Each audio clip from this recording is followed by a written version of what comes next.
Yo, what's up, everybody? Welcome back. Just dropping in because my door actuator, I thought it was broken, but it turned out that the bolt was the only thing that was broken on here. I thought the actuator was no good no more. So I had already put in a new actuator in the door. I got the new one installed already. The original one still works. Let me see. Let me show you guys.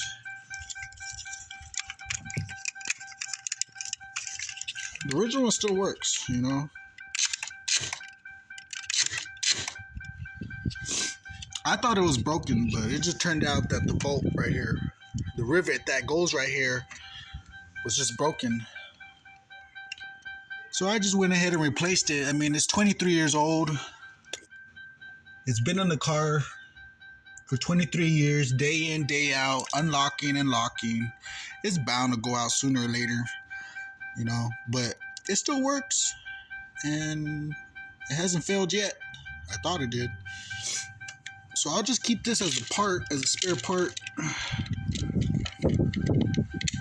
I can't do it to one hand, but I'm gonna disconnect it and then I'm gonna hook it up to the car.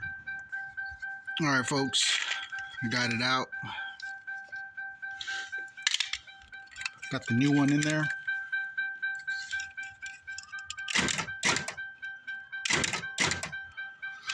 It works great.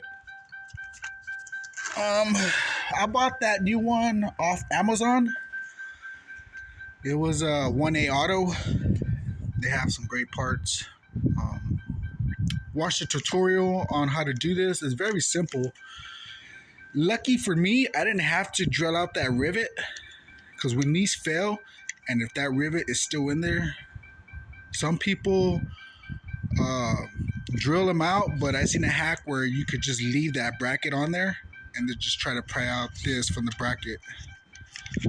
It's very hard. It's not easy at all doing it the other method I was telling you, but the first method is just drill out the rivet, take the actuator out, replace it, and then just re-rivet it or put a bolt. This bolt that I got, I think it's a quarter inch bolt, and I put some thread lock on it, and the door closes just fine. I tested it and everything works great. So I'm gonna go ahead and put the door panel back on, and you know, hopefully this one, hopefully this new one that I put in doesn't cause me any more issues. I don't think it will. 1A Auto is a very good reputable brand. I don't know if anybody out there has any bad luck with them, but for a first-time customer, I mean, it works. But like I said, I'm going to keep this. This still works. It's 23 years old, but yes, it still works. Keep it as a spare. Who knows? Maybe one of these other doors might give out and I could just swap this over to that. But that's going to do it, guys. Thank you for watching, and give me a thumbs up. Peace.